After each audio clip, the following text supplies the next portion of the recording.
We're gonna find out who the best man is. I respect you for what you've done in the game, but you ain't never went up against me or my staff.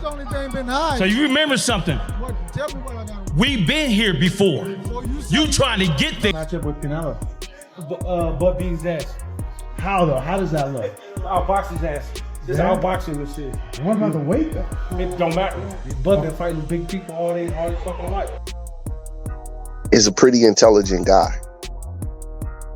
He might not try to talk, and say different things that jump off the page at you, but he's not a stupid guy, man. He's intelligent. Press conference, Terence Crawford's trainer, BoMac McIntyre, fired a direct warning at Canelo. He said size and weight won't matter on fight night, reminding everyone that Crawford has always beaten bigger. Men, confident as ever, BoMac declared that Canelo is in real trouble because Crawford's skills and mentality will be the deciding factor when they clash. Matchup with Canelo.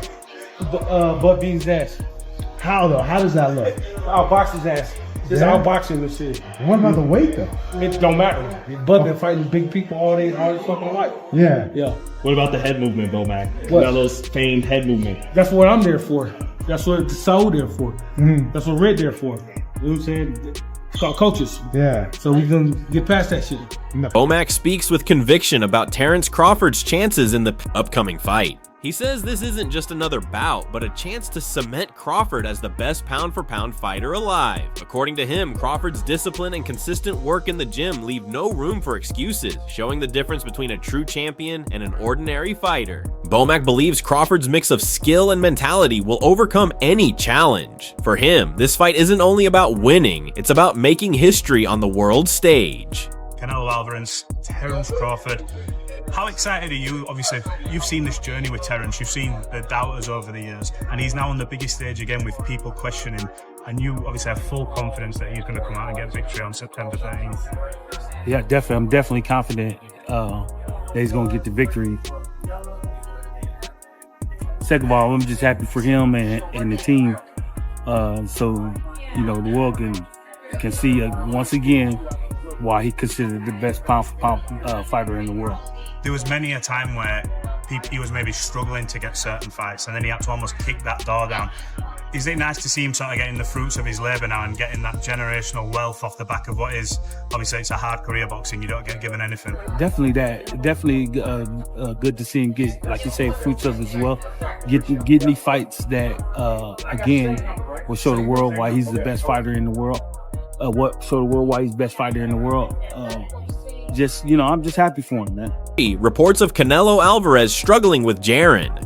Boots, Ennis, and Sparring have sparked debate across boxing circles. Ennis is often compared to Terence Crawford for his quick feet, sharp counters, and slick defense. If Canelo reportedly had difficulty with a fighter of that style in a controlled session, the question is how much tougher it will be under the pressure of a real fight against Crawford. Sparring isn't the same as a championship bout, but patterns matter, and this rumor has fueled belief among Crawford's supporters that he has the tools to expose Canelo's vulnerabilities when it counts. When we saw that he's in camp with him, right? And so people are saying now that they reached out to me and they're saying, well, Floyd Mayweather now has joined Terence Crawford's camp. Does that mean Floyd Mayweather doesn't like Jaron Boots Ennis? Floyd Mayweather went to Terence Crawford camp to give Terence Crawford advice on Canelo Alvarez. Well, one, Terence Crawford is not fighting Jaron Boots Ennis. That's number one. Number two, it's not shots at Jaron Boots Ennis if Floyd Mayweather was to go to Terence Crawford camp. Number three, I saw this clip that Fight Hype had put out, and it's an old clip of Floyd Mayweather and Terence Crawford at Shakur Stevenson's sparring session in Las Vegas. Shakur had called them all to be at that sparring session, okay? And Floyd Mayweather assisted. Now, Floyd Mayweather took on Canelo Alvarez September 14th of 2013. That was 12 years ago, okay? And so with that said, this one has nothing to do with the other. Floyd Mayweather, from what I'm being told from Terence Crawford's camp, that he has not went up to Colorado and helped Terence Crawford do anything. Okay. Now I don't know if he's willing to or not. I don't know if Terence Crawford reached out to him or not. I don't know if they spoke on the phone or not. But you know, is when you saw Terence Crawford and Floyd Mayweather at the top-ranked gym watching Shakur Stevenson, and they had a conversation with Eddie Hearn. That's very, very old. Okay, that's very old.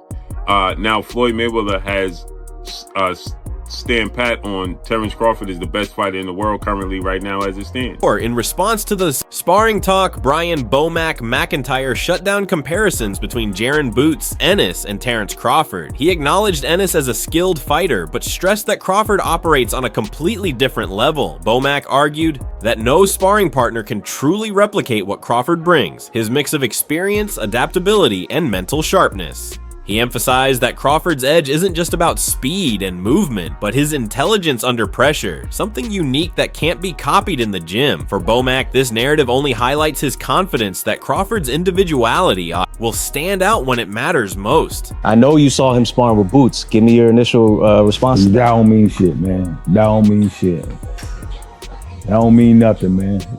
Boots ain't no Crawford. That's right. Yo, hey, like I said, that don't mean, all that shit don't mean nothing. That shit they ain't gonna help him. He should have just got the last cab driver he just fought. Cause that shit ain't gonna, that don't mean nothing, man. All that shit don't mean nothing. You ain't no Bud Crawford. They don't have that mentality. Having that mentality and going upside your head at the same motherfucking time, shit, man. I don't give a fuck about all that shit at all. Analyst Ade Oladipo voiced concern over Crawford's decision to bulk up for the fight. He stressed that boxing isn't just about size, but the balance of speed, power, and skill. Putting on too much weight too quickly, he argued, could slow Crawford down or disrupt his natural rhythm. Since Crawford's biggest strengths are his fluidity and quickness, Oladipo fears that altering his body to match Canelo's size might reduce those advantages. While fans admire Crawford's courage to step up in weight, Oladipo highlights the risk of losing what makes him exceptional. It's a reminder that even with solid preparation, drastic adjustments can create their own challenges. Wiry. Crawford was the guy at 135 pounds that looked really skinny. Even at 140, go and watch his fights against who's the one that made, I'm trying to think of his name now. The fight at 140, Julius Ndongo. Oh yeah. And when he's just skinny, he's like wiry. He's very much Tommy Hearns. Now. Oh, have you seen him? He's now massive. He's jacked. Man, he looks like huge. He's got to be north of 170. Yeah. Has to be. Yeah. Which there's a part of me that's like, dude, you don't need to be that big. Like, I don't think this is a strength for strength thing. I think this is a skill and speed thing. I don't know. I feel like if you're trying to sit on your punches to hurt Canelo, nobody hurts Canelo. He's been hit by Callum Smith, Sergey Kovalev, Bivol. Yeah. Crawford ain't hurting. Golovkin. And Golovkin. Crawford ain't hurting. But Crawford knocks everyone out. At 147 pounds. That when he at 154, did he knock out Ismail Madrimov? No, he didn't put a dent in him, really. Didn't put not even a little dent in him. Canelo Alvarez is not Ismail Madrimov. Yeah, but okay, who is Canelo Alvarez now? That's a good question. Yeah, like who are we watching now? Because when I go back and watch the guy that fought Skull, everyone likes to dig out Skull. Sorry, one second. Canelo's got to do more. Canelo's output was the worst output I've ever seen of a unified champion. I'm not joking, the worst. That fight. Yeah. He literally did. But my kind of thinking is all right, well, who is Canelo now? Well, in the nicest way, although he's been fighting good fighters, when's the last time he had a super fight? Who? Canelo.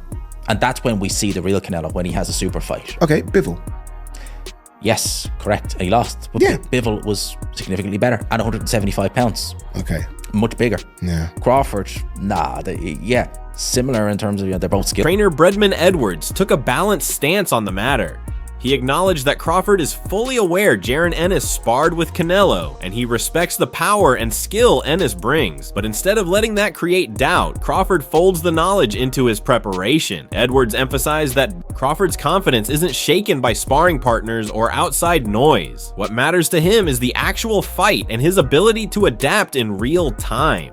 In fact, knowing Canelo worked with Ennis may even serve as motivation, pushing Crawford's camp to sharpen up against that style. Edwards reassured that Crawford thrives in these situations, with his mental toughness keeping him locked in on the bigger picture. Easier. That's why I said I'm not changing my percentage. It could make Canelo go up, It can make him lose his confidence or take a piece from him, and it can make Crawford say, okay, let me tell you something about Crawford, man. I watch Crawford. I will watch how he evolved throughout the years. I've been watching him. Me, Red, and BoMac been cool since way before Crawford hit the mainstream. Way before he hit the mainstream. And I watched him. Crawford is a pretty intelligent guy. He might not try to talk, and say different things that jump off the page at you, but he's not a stupid guy, man. He's intelligent. He know Boots is the real deal. No matter what all of the public say and everybody talking, he knows it. He knows Boots is the real deal. Crawford's little brother is Shakur Stevenson. Shakur Stevenson and Boots is super cool, and Shakur Stevenson was in the amateurs with Boots. Don't you think Shakur told Bud, yo, bro, I love you. You my big bro, but that kid nice, bro. You gonna have to be on your game to fuck with him. You don't think Shakur told Crawford that, and you don't think he respected his opinion? You don't think that Red and BoMac got eyes and they know Boots is special? You don't believe that? I don't care about all this talk on the internet because they may fight. So you can't be too complimentary of a guy that you may fight. But you don't think they know that? So by him bringing Boots in, that's probably going to take Bud to another level mentally. And that's where I think that Bud win this fight. I think he got a mental edge. A widely debated point among boxing fans and analysts is whether Canelo's sheer size and strength will be too much for Terence Crawford to overcome.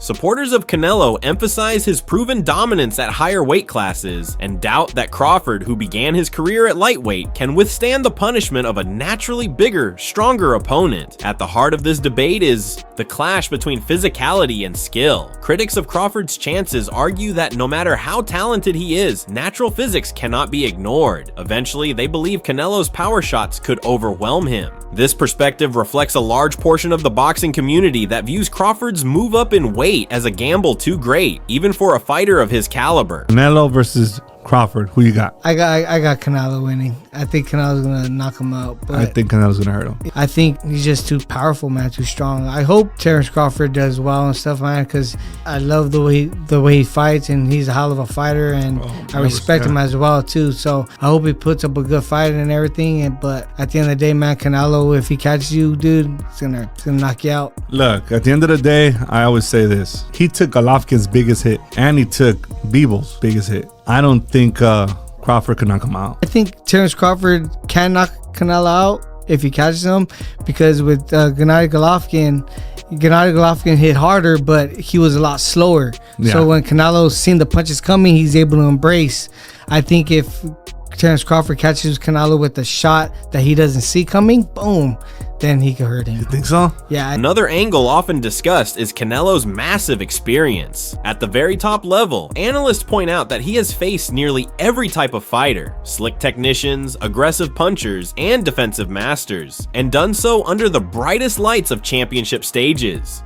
His resume reflects not only skill, but a calmness that comes from years of surviving high-pressure moments. For many observers, this depth of experience is just as dangerous as his power and size. They argue that while Crawford's skill set is elite, Canelo's battle-tested composure and history in big fights may tilt the balance. In their view, Alvarez's combination of knowledge, toughness, and natural strength creates a challenge unlike any other, making him an especially difficult obstacle for Crawford to overcome. There's things about being in camp with Canelo, it's just different. He's got speed, he's got velocity, he's got precision, he's got positioning, he's got power, and he's got just an incredible amount of experience. I think there's 10 fights that haven't been added to his record. Mm-hmm. So, and Bud, when Bud was fighting at 130 or 35, Canelo already was at 54. So there's definitely weight classes for a reason. Some observers in the boxing world express mixed feelings about this matchup. They admire Crawford's courage to chase greatness, but question whether Canelo is the right opponent to define his legacy. Their concern isn't rooted in Crawford's skill, but in the risk of a physical mismatch that could overshadow what he does best. They argue that Crawford might have chosen different paths to prove his greatness without facing someone so much bigger. Still, despite these doubts, many acknowledge that this fight brings Crawford unprecedented exposure and financial reward, making it both a gamble and an opportunity.